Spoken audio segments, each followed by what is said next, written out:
প্রিয় শিক্ষার্থীরা, আসসালামু আলাইকুম।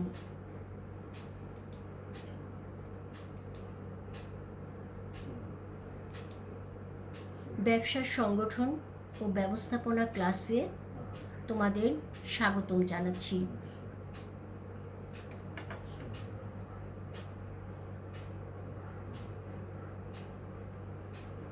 আমি আমার পরিচয় দিচ্ছি। আমি সালমা সত্তার, সহকারী অধ্যাপক, ব্যবস্থাপনা বিভাগ। আবার বলছি, আমি সালমা সত্তার, সহকারী অধ্যাপক, ব্যবস্থাপনা বিভাগ। আজকে আমি তোমাদের পড়াবো ব্যবসায়ের সহায়ক সেবা চ্যাপ্টার থেকে আসিয়ান, বিশ্ব বাণিজ্য সংস্থা এবং ইউরোপীয় ইউনিয়ন। গত ক্লাসে আন্তর্জাতিক সংস্থাগুলোর মধ্যে তোমাদেরকে 7টা পড়িয়েছিলাম, আর আজকে 3টা টপিকস তোমাদেরকে পড়াবো। প্রথমে আমরা চলে আসি আসিয়ান। দক্ষিণ পূর্ব এশিয়ার কয়েকটি জাতির সমন্বয়ে গঠিত একটি অবাধ বাণিজ্য সংস্থার নাম আসিয়ান। ঠিক আছে, এটাকে আমরা কি বলি? ASEAN। এটাকে যদি আমরা অ্যাব্রিভিয়েশনটা ভাঙাই তাহলে আমরা কি হবে? Association of south east Asian Nations. ঠিক আছে, তাহলে এটা কত সালে এবার আমরা দেখি এটা কি দেখলাম? দক্ষিণ পূর্ব এশিয়ার কয়েকটি জাতির সমন্বয়ে গঠিত অবাধ বাণিজ্য সংস্থার নাম আসিয়ান। সেটা কত দেখো? 1967 সালের 8ই আগস্ট দক্ষিণ পূর্ব এশিয়ার 5টি রাষ্ট্র কত সালে? 1967 সালে ইন্দোনেশিয়া, মালয়েশিয়া, ফিলিপাইন, সিঙ্গাপুর ও থাইল্যান্ডকে নিয়ে থাইল্যান্ডের রাজধানী ব্যাংককে দেশগুলোর পররাষ্ট্র মন্ত্রীদের সম্মেলনে আসিয়ান গঠিত হয়। তাহলে কত সালে? 1967 সালে। ঠিক আছে, কোথায়? থাইল্যান্ডের রাজধানী ব্যাংককে। কোন কোন দেশ? ইন্দোনেশিয়া, মালয়েশিয়া, ফিলিপাইন, সিঙ্গাপুর ও থাইল্যান্ডকে নিয়ে পররাষ্ট্র মন্ত্রীদের একটা সম্মেলনে আসিয়ান গঠিত হয়। ঠিক আছে, তাহলে আমরা এটুকু বুঝলাম। 1976 সালে ইন্দোনেশিয়ার বালিতে এক সম্মেলনে আসিয়ান গঠন সংক্রান্ত চূড়ান্ত দলিল তৈরি করে 5টি দেশের রাষ্ট্রপ্রধানগণ উক্ত দলিলে স্বাক্ষর করেন। ঠিক আছে, পরবর্তীতে ব্রুনাই, ভিয়েতনাম, লাওস, মায়ানমার ও কম্বোডিয়া সদস্য হিসেবে আসিয়ানভুক্ত হয়। বর্তমানে এর সদস্য সংখ্যা কত? 10। বর্তমানে এর সদস্য সংখ্যা 10 জন। এটা আমাদের একটু জেনে রাখা দরকার, কারণ এটা অনেক সময় MCQতে চলে আসে। আসিয়ানের সদর দপ্তর ইন্দোনেশিয়ার জাকার্তায় অবস্থিত। আসিয়ানের সদর দপ্তর কোথায় অবস্থিত? ইন্দোনেশিয়ার জাকার্তায়। সদস্য সংখ্যা কত? 10 জন। আচ্ছা, তাহলে আমরা এগুলি একটু হাইলাইট করি, দেখি, তাহলে আমাদের জন্য একটু সুবিধা হয়। দেখো, এখানে আমরা সদস্য সংখ্যা কত দেখেছি? 10 জন। আসিয়ানের সদর দপ্তর কোথায়? ইন্দোনেশিয়ার জাকার্তায়। ঠিক আছে, দক্ষিণ পূর্ব এশিয়ার দেশসমূহের পারস্পরিক সহযোগিতা বৃদ্ধির মাধ্যমে অর্থনৈতিক, রাজনৈতিক, সামাজিক ও সাংস্কৃতিক ক্ষেত্রের বিকাশ ও উন্নয়নের লক্ষ্যে মূলত আসিয়ান গঠিত হয়। আসিয়ান কয়েকটি উদ্দেশ্যকে সামনে রেখে তারা গঠিত হয়। এছাড়া আমরা দেখতে পাই আঞ্চলিক ও অর্থনৈতিক প্রতিবন্ধকতা দূরীকরণে আসিয়ান খুবই গুরুত্বপূর্ণ ভূমিকা পালন করছে। আচ্ছা, এখন আমরা দেখব আসিয়ান গঠনের উদ্দেশ্যগুলো হলো কি কি। আসিয়ানের আমরা এখানে সদর দপ্তরের ছবি দেখতে পাচ্ছি।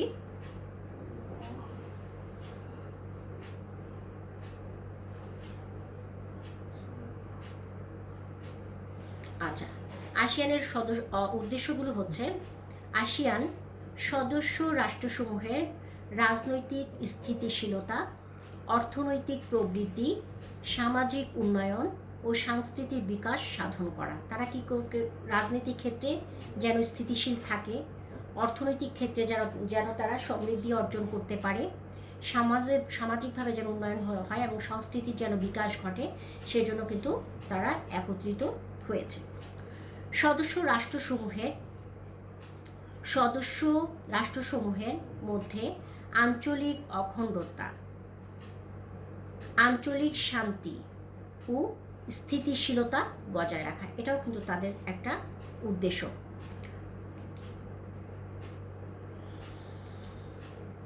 আচ্ছা, আমরা কি দেখতে পাচ্ছি? সদস্য রাষ্ট্রসমূহের মধ্যে আঞ্চলিক অখণ্ডতা, আঞ্চলিক শান্তি ও স্থিতিশীলতা বজায় রাখা। তারপরে উদ্দেশ্য আমরা দেখি সদস্য দেশসমূহের প্রতি বাহ্যিক শক্তির হুমকি প্রদর্শন না করার মনোভাব সৃষ্টি করা। ওরা যেন বাইরের কোনো শক্তি তাদেরকে হুমকি প্রদর্শন না করে, সেই মনোবৃত্তি যেন সৃষ্টি করা যায়, সেটাও কিন্তু উদ্দেশ্য। সদস্য রাষ্ট্রসমূহের সাথে শিক্ষা, প্রশিক্ষণ এবং গবেষণামূলক কর্মকাণ্ডে পারস্পরিক সহযোগিতা বৃদ্ধি করা। এই যে রাষ্ট্রগুলো রয়েছে এর মধ্যে কি শিক্ষা, প্রশিক্ষণ এবং গবেষণামূলক কাজ, এতে প্রত্যেকে সহযোগিতা বৃদ্ধি করতে পারে, সেটাও তাদের উদ্দেশ্য। তারপর আমরা দেখি সদস্য রাষ্ট্রসমূহের মধ্যে বাণিজ্য বৃদ্ধির লক্ষ্যে অবাধ বাণিজ্য এলাকা চুক্তির বাস্তবায়ন করা। মানে ওরা যেন প্রত্যেকের অবাধ বাণিজ্য চুক্তির মাধ্যমে তারা যেন বাণিজ্য করতে পারে, সেটাও তাদের একটা লক্ষ্য। আচ্ছা, তারপরে চলে আসো, আমরা দেখি বিশ্ব বাণিজ্য সংস্থা WTO, ওয়ার্ল্ড ট্রেড অর্গানাইজেশন।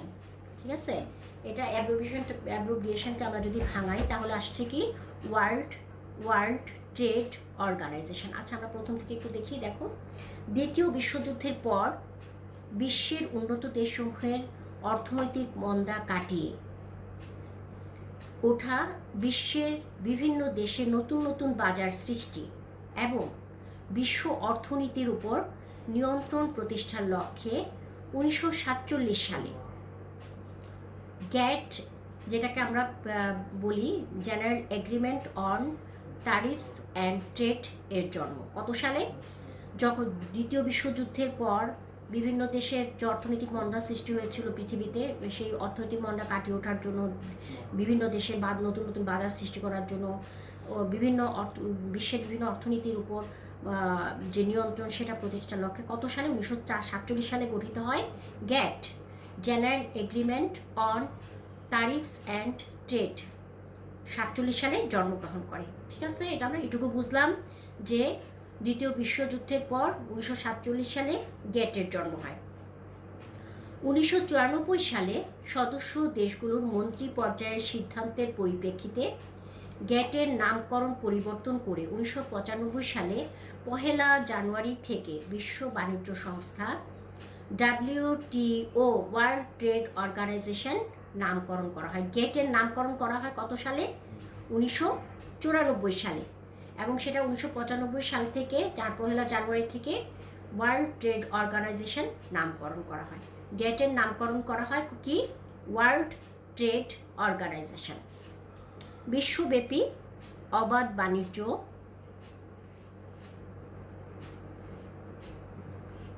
সম্প্রসারণের উদ্দেশ্যে বিশ্ব বাণিজ্য সংস্থা গঠিত হয়। বিশ্বব্যাপী অবাধ বাণিজ্য সম্প্রসারণের উদ্দেশ্যে বিশ্ব বাণিজ্য সংস্থা গঠিত হয়। ঠিক আছে, এছাড়া দক্ষ ও তুলনামূলক ব্যয় সুবিধায় পণ্য উৎপাদনকে বিশ্বব্যাপী উৎসাহিত করার স্বার্থে বিশ্বব্যাপী অবাধ ও প্রতিযোগিতামূলক বাণিজ্যের পরিবেশ সৃষ্টি করা। ঠিক আছে, বিশ্বব্যাপী উৎসাহিত করার স্বার্থে বিশ্বব্যাপী অবাধ ও প্রতিযোগিতামূলক বাণিজ্যের পরিবেশ সৃষ্টি করা, বিশ্বের অনুন্নত ও জনবহুল দেশসমূহকে উন্নত বিশ্ব কর্তৃক শিল্প স্থাপনে উৎসাহিত করা। ঠিক আছে, আমরা তারপরে দেখতে পাই, এবং বেকার লোকের কর্মসংস্থানের সুযোগ সৃষ্টি করাও এর উদ্দেশ্য। WTO এর উদ্দেশ্য, TO এর উদ্দেশ্য কি? একটা প্রতিযোগিতামূলক বাজার সৃষ্টি করা, বিশ্বের অনুন্নত জনবহুল দেশসমূহকে উন্নত বিশ্ব কর্তৃক শিল্প স্থাপনে উৎসাহিত করা, বেকার লোকের কর্মসংস্থানের সুযোগ সৃষ্টি করা, এগুলো কিন্তু ছিল WTOর উদ্দেশ্য। বিশ্বব্যাপী বাণিজ্য সম্প্রসারণ, বিশ্বব্যাপী বাণিজ্য সম্প্রসারণ, উন্নয়ন ও বাণিজ্য সম্পর্ক রক্ষায় WTO বিভিন্ন ধরনের কাজ করে থাকে। এই কাজগুলো আমরা এখন দেখব।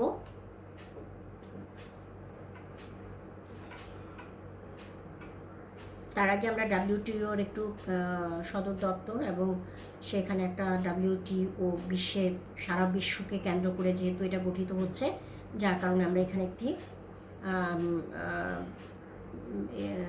ম্যাপ দেখতে পাচ্ছি। আচ্ছা, বিভিন্ন চুক্তি সম্পাদন ও বাস্তবায়নে সহায়তা করা WTO এর অন্যতম দায়িত্ব। কি করা? বিভিন্ন চুক্তি সম্পাদন করা এবং বাস্তবায়ন করা। তারপর আমরা দেখি বাণিজ্যিক চুক্তি প্রণয়ন ও দ্বন্দ্ব দেখা দিলে সমঝোতা প্রতিষ্ঠার লক্ষ্যে WTO একটি ফোরাম হিসেবে কাজ করে। যদি চুক্তি প্রণয়ন করতে এবং সেখানে যদি কোনো রকম সমস্যা দেখা দেয়, দ্বন্দ্ব দেখা দেয়, সেটা সমঝোতা প্রতিষ্ঠা করার জন্য WTO একটা ফোরাম হিসেবে কাজ করছে। তারপর আমরা দেখো অবাধ ব্যবসা বাণিজ্য পরিচালনায় WTO নিজস্ব আইনের প্রয়োগ করে থাকে। বিশ্বব্যাপী ব্যবসা বাণিজ্য পরিচালনা করার জন্য WTO নিজস্ব একটা আইন প্রণয়ন করে। এছাড়া বিভিন্ন চুক্তি সম্পাদনে দেশগুলোর মধ্যে আন্তর্জাতিক বাণিজ্য আইনের সহায়ক নীতিমালা প্রণয়ন করে। আচ্ছা, তাহলে বিভিন্ন চুক্তি সম্পাদনে আন্তর্জাতিক বাণিজ্য আইনের সহায়ক নীতিমালা প্রণয়ন করছে, বিভিন্ন নীতিমালা দেখতে পাচ্ছি। তাহলে সে কি করে থাকে? তারা নিজস্ব আইনে চলে, নিজস্ব আইন প্রণয়ন করে এবং বিভিন্ন সব দেশের ব্যবসা বাণিজ্যের সহায়ক নীতিমালাও প্রণয়ন করে থাকে। তারপর আমরা দেখি ট্রেড পলিসি রিভিউ মেকানিজম দ্বারা বিভিন্ন সময় WTO কর্তৃক গৃহীত বাণিজ্য নীতিমালার কার্যকারিতা যাচাই বাছাই করে প্রয়োজনে সংশোধনের ব্যবস্থা গ্রহণ করে। তারা যে নীতিমালা গ্রহণ করলো, সেই নীতিমালা কতটুকু কার্যকারী হচ্ছে সেটা যাচাই বাছাই করে। আর যাচাই বাছাই করার জন্য তারা তৈরি করেছে কি? ট্রেড পলিসি রিভিউ মেকানিজম নামে একটা নীতিমালা প্রণয়ন করে এবং তারা এই নীতিমালাগুলোকে যাচাই বাছাই করে। বিশ্ব অর্থনীতির ক্ষেত্রে আন্তর্জাতিক মুদ্রা তহবিল এবং আন্তর্জাতিক উন্নয়ন ব্যাংককে সহযোগিতা করা। তারা কি করে? ইন্টারন্যাশনাল মনিটারি ফান্ড IMF, আন্তর্জাতিক মুদ্রা তহবিল IMF, ইন্টারন্যাশনাল মনিটারি ফান্ড এবং IDB, আন্তর্জাতিক উন্নয়ন bank IDB, international development bank, এইগুলোকে তারা কি করে? বিভিন্নভাবে WTO সাহায্য সহযোগিতা করে থাকে। তারপর আমরা দেখছি EU, ইউরোপীয় ইউনিয়ন। ঠিক আছে, European union, EU, European union. ইউরোপীয় ইউনিয়ন হচ্ছে ইউরোপ মহাদেশের অধিকাংশ দেশের একটি অর্থনৈতিক ও রাজনৈতিক জোট। আমরা এই ইউরোপীয় ইউনিয়নটা তোমরা একটু ভালো করে পড়বে, এটা কিন্তু ইম্পর্ট্যান্ট একটা টপিকস। অনেক সময় এখান থেকে বিভিন্ন প্রশ্ন চলে আসে। ইউরোপীয় ইউনিয়ন হচ্ছে ইউরোপ মহাদেশের অধিকাংশ দেশের একটি অর্থনৈতিক ও রাজনৈতিক জোট, মানে এটার সাথে অনেক দেশ জড়িত রয়েছে। এর অধীনে অভিন্ন মুদ্রা ইউরো ও ইউরোপীয় সংসদ ইত্যাদি অনেক বিষয় রয়েছে। ঠিক আছে, 1993 সালে ম্যাস্ট্রিক্ট চুক্তির মাধ্যমে, কত সালে? 1993 সালে ম্যাস্ট্রিক্ট চুক্তির মাধ্যমে ইউরোপিয়ান ইকোনমিক কমিউনিটির পরিধি ব্যাপকতর হয়ে ইউরোপিয়ান ঐক্য বা ইউরোপিয়ান ইউনিয়নে রূপান্তরিত হয়। কিসের মাধ্যমে? কোন চুক্তির মাধ্যমে? ম্যাস্ট্রিক্ট চুক্তির মাধ্যমে। কত সালে? 1993 সালে। ঠিক আছে, তাহলে আমরা এখানে দেখতে পাই এই সময় EU এর সদস্য সংখ্যা ছিল 15টি দেশ। কয়টি দেশ ছিল? 15টি দেশ। 2004 সালের 1 মে 10টি দেশকে সদস্য প্রদানের মাধ্যমে ইইউ এর সদস্য সংখ্যা হয় 25। ঠিক আছে, 2004 সালে 1 মেতে 10টি দেশকে সদস্য পদ দেয় এবং দেওয়াতে এখানে সদস্য সংখ্যা হয় কত? 25। 2007 সালে বুলগেরিয়া ও রোমানিয়া যুক্ত হয়, এর বর্তমান সদস্য সংখ্যা হচ্ছে কত? 27। বর্তমানে ইউরোপিয়ান ইউনিয়নের সদস্য সংখ্যা হচ্ছে 27। আচ্ছা, 2002 সালের 1 জানুয়ারি, আমরা একটু ছবিটা আগে দেখছি ইউরোপিয়ান ইউনিয়নের।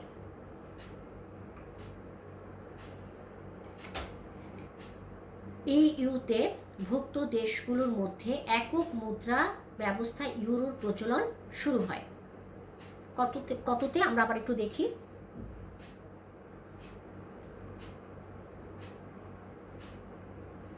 2002 সালের 1 জানুয়ারি, 2002 সালের 1 জানুয়ারিতে।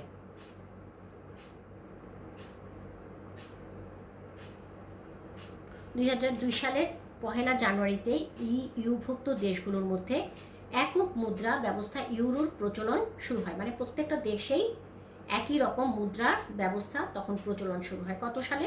2002 সালের 1 জানুয়ারি থেকে। পারস্পরিক স্বার্থে উল্লেখযোগ্য হারে শুল্ক কমানোর মাধ্যমে নিজেদের উৎপাদিত পণ্যের জন্য সুলভ ও সাধারণ বাজার সৃষ্টি করা এবং পারস্পরিক সহযোগিতার মাধ্যমে বাণিজ্যিক ও অর্থনৈতিক উন্নয়নের যাবতীয় পথকে প্রশস্ত করাই এই জোটের মূল লক্ষ্য।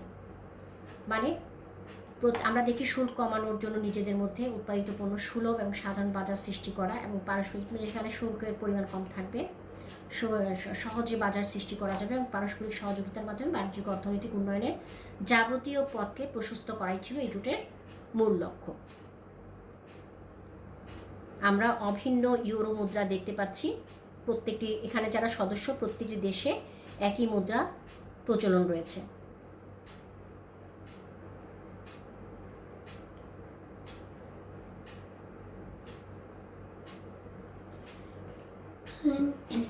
ইউরোপীয় ইউনিয়নের কার্যক্রমগুলো হলো সদস্য দেশগুলোর মধ্যে অবাধ বা মুক্ত বাণিজ্যিক এলাকা স্থাপন। মানে যে দেশগুলো সদস্য রয়েছে, দেশগুলোর মধ্যে বাণিজ্য হবে কিভাবে? অবাধ এবং মুক্ত বাণিজ্যিক এলাকা স্থাপন করা এদের প্রধান উদ্দেশ্য। কারণ ওরা প্রত্যেক দেশে তাদের পণ্য বাণিজ্য করতে পারবে এবং সেখানে অবাধ ও মুক্ত বাণিজ্যিক এলাকা স্থাপন করা, এটাও এদের একটা উদ্দেশ্য। বিশ্বের সবচেয়ে বড় ও সফল জোট হিসেবে আত্মপ্রকাশ করা। পৃথিবীতে ওরা চাচ্ছে যে, ওদের উদ্দেশ্য ছিল এবং ওরা সেটা চেষ্টা করেছে যে পৃথিবীর মধ্যে সবচেয়ে বড় জোট এবং সফল জোট হিসেবে নিজেদেরকে আত্মপ্রকাশ করা, সেটাও তাদের একটা উদ্দেশ্য বা কার্যক্রমের মধ্যে ছিল। তারপর আমরা দেখি একক মুদ্রা ইউরো চালুর মাধ্যমে বাণিজ্যের অসমতা দূরীকরণ। প্রত্যেকটি দেশের মধ্যে বাণিজ্য ক্ষেত্রে যেমন একই মুদ্রা প্রচলন করা থাকলে তাহলে প্রত্যেকটা দেশের মধ্যে যে একটা অসমতা থাকে সেটা দূরীকরণ করাও তাদের একটা উদ্দেশ্য। যার কারণে তারা বাণিজ্যকে সহজ করার জন্য তারা কি করেছে? ইউরো মুদ্রা প্রত্যেকটি দেশে, সদস্যভুক্ত প্রত্যেকটি দেশে একই ইউরো মুদ্রা প্রচলন করে তারা বাণিজ্যের ক্ষেত্রে যে অসমতা সেটা দূরীকরণ করার চেষ্টা করেছে। আচ্ছা, তারপরে আমরা দেখি আন্তর্জাতিক বিভিন্ন সংকট মোকাবেলার মাধ্যমে বাণিজ্যিক উন্নয়ন। পৃথিবীতে বিভিন্ন ধরনের সংকট সৃষ্টি হয়, সমস্যার সৃষ্টি হয়, সেগুলো যেন প্রত্যেকটা দেশ মানে এখানে যারা সদস্য রয়েছে প্রত্যেকে যেন মিলিতভাবে সেই সংকটের মোকাবেলা করতে পারে, সেটাও তাদের একটা উদ্দেশ্য বাণিজ্যিক ক্ষেত্রে। আচ্ছা, তারপরে আমরা দেখি বিশ্ববিখ্যাত বহুজাতিক প্রতিষ্ঠান তৈরি করা। এবং বহুজাতিক প্রতিষ্ঠান তৈরি করাও কিন্তু তাদের একটা উদ্দেশ্য ছিল। বিভিন্ন দেশকে নিয়ে তারা বহুজাতিক প্রতিষ্ঠান তৈরি করার কথাও তারা চিন্তা করেছিল। তারপর জোটভুক্ত দেশসমূহের বাইরে থেকে আমদানি প্রবণতা হ্রাস। তারা নিজেদের যেই দেশগুলো ইইউ এর সদস্যভুক্ত, তারা চেয়েছিল যে প্রত্যেকটি দেশ, একটা দেশ আরেক দেশের মধ্যে থেকে আমদানি করবে, এর বাইরে অন্য কোনো দেশ থেকে তারা আমদানি প্রবণতা সেটা হ্রাস করবে, আমদানি তারা খুব একটা করবে না, এটাও তাদের একটা উদ্দেশ্য ছিল।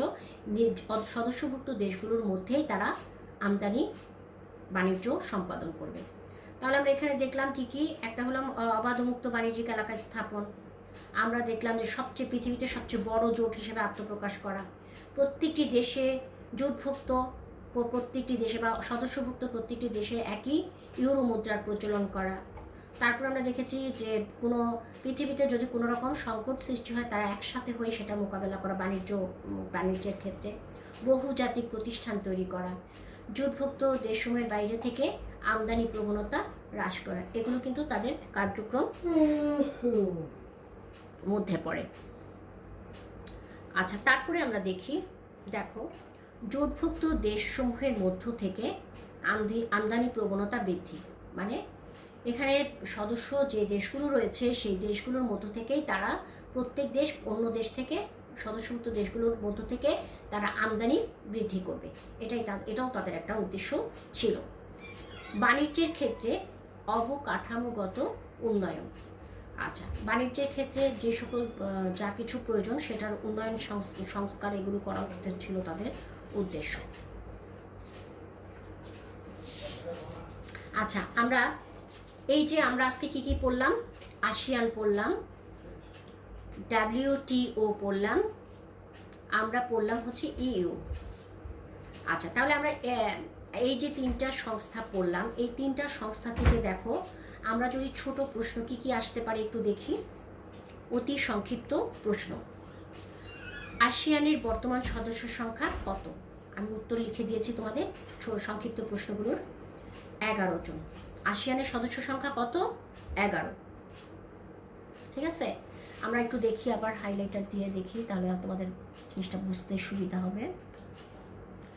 আসিয়ানের বর্তমান সদস্য সংখ্যা কত?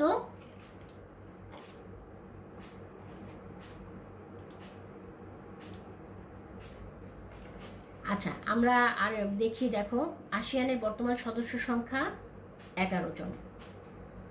আসিয়ানের বর্তমান সদস্য সংখ্যা কত? 11 জন।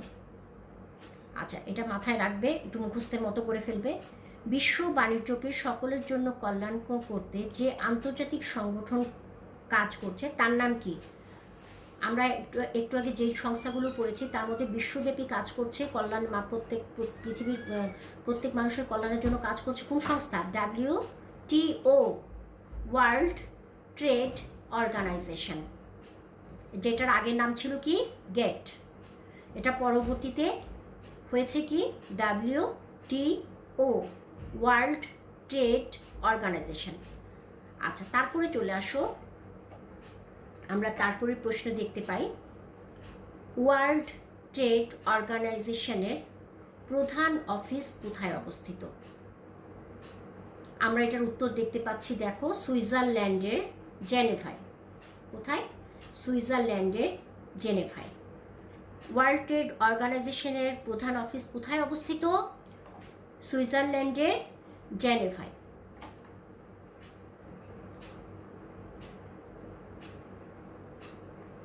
আচ্ছা, তারপর আমরা দেখি ওয়ার্ল্ড ট্রেড অর্গানাইজেশন বা WTO কোন চুক্তির সংস্করণ? আমরা একটু আগেই বললাম যে প্রথমে এটার নাম ছিল কি? GATT, general agreement on tariffs and trade. এটা পরবর্তীতে চেঞ্জ হয়েছে কি? WTO, world trade organisation. তাহলে আমরা বলতে পারি WTO এর কোন চুক্তির সংস্করণ? অবশ্যই গ্যাট চুক্তির সংস্করণ। ঠিক আছে, GATT, গ্যাট। আচ্ছা, তারপরেরটা আমরা দেখি 5 নম্বরে, সবচেয়ে বড় ও সফল আন্তর্জাতিক জোট কোনটি? আমরা জানি সবচেয়ে বড় জোট হচ্ছে ইউরোপীয় ইউনিয়ন। ঠিক আছে, ইউরোপীয় ইউনিয়ন অনেকগুলো দেশ, 27টি দেশ নিয়ে এই জোট গঠিত। ঠিক আছে, তাহলে আমরা কি দেখছি? আবার বলি, সবচেয়ে বড় ও সফল আন্তর্জাতিক জোট কোনটি? অবশ্যই ইউরোপীয় ইউনিয়ন। আচ্ছা, 6 নম্বরে আমরা দেখি ইউরোপীয় ইউনিয়নের বর্তমান সদস্য দেশ কয়টি? আমি একটু আগেই বললাম সবচেয়ে বড় জোট যেহেতু EU, এখানে আমরা দেখি কয়টা দেশ? 27টি। ইউরোপীয় ইউনিয়নের বর্তমান সদস্য দেশ কয়টি? 27টি। ঠিক আছে। আচ্ছা, তারপরে আমরা দেখি কোনো আঞ্চলিক সংস্থাটি কোন আঞ্চলিক সংস্থাটি এক ও অভিন্ন মুদ্রা ব্যবস্থার প্রচলন করেছে। আমরা জানি কি ইউরো মুদ্রা প্রচলন করেছে কে? ইউরোপীয় ইউনিয়ন। আবার প্রশ্নটা আবার পড়ছি, দেখো কোন আঞ্চলিক সংস্থাটি এক ও অভিন্ন মুদ্রা ব্যবস্থার প্রচলন করেছে? ইউরোপীয় ইউনিয়ন। এটা কি, ওরা কি করেছে? ইউরো মুদ্রা প্রচলন করেছে। প্রত্যেকটা দেশে একই মুদ্রার প্রচলন রয়েছে, সেটা হচ্ছে কি ইউরো মুদ্রা। আচ্ছা, জ্ঞানমূলক প্রশ্নগুলো তোমরা আজকে আমি যা পড়িয়েছি সেখান থেকে তোমরা কি করবা? বের করে নিবা এবং বের করে সেগুলো খাতায় লিখবা, লিখে সেগুলো মুখস্থ করবা। আমি সেখানে প্রথম প্রশ্ন হচ্ছে আসিয়ান কি, বিশ্ব বাণিজ্য সংস্থা কি, ইউরোপীয় ইউনিয়ন কি, WTO এর পূর্ণরূপ কি?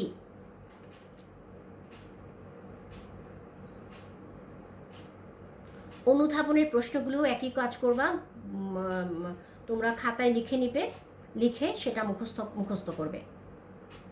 এখানে রয়েছে কি WTO কি এবং গুরুত্বপূর্ণ কেন? আজকের আলোচনা শুনলে তুমি এখানে এই প্রশ্নটার উত্তর লিখতে পারবে। ইউরোপীয় ইউনিয়ন কেন গঠন করা হয়েছিল ব্যাখ্যা করো। ঠিক আছে, উদ্দেশ্যগুলো তোমরা ঠিকমতো দিয়ে দিবে, তাহলেই হবে। আচ্ছা, তারপরে দেখো 3 নম্বর প্রশ্ন, ইউকে একটি আদর্শ আঞ্চলিক সংস্থা হিসেবে কেন গণ্য করা হয়? আবার বলছি, ইউকে একটি আদর্শ আঞ্চলিক সংস্থা হিসেবে কেন গণ্য করা হয় ব্যাখ্যা করো। এটাও তোমরা একটু লিখে নিবে, লিখে তারপর পড়ে ফেলবে। সবাইকে অসংখ্য ধন্যবাদ। তোমরা আজকে যে ক্লাসে যা পড়িয়েছি তোমরা এটা খুব ভালো করে আত্মস্থ করবে এবং বাসায় আসলে তোমাদের জানি না কবে খুলবে, তবে এটুকু মাথায় রেখো যে সামনে টেস্ট রয়েছে, যার কারণে তোমাদের প্রিপারেশনগুলো আমাদের অনলাইন ক্লাসের মাধ্যমেই তোমরা নিজেদের মতো করে একটু টপিকসগুলো আত্মস্থ করে ফেলবে। সবাই ভালো থাকো, সুন্দর থাকো। সবাইকে অসংখ্য ধন্যবাদ।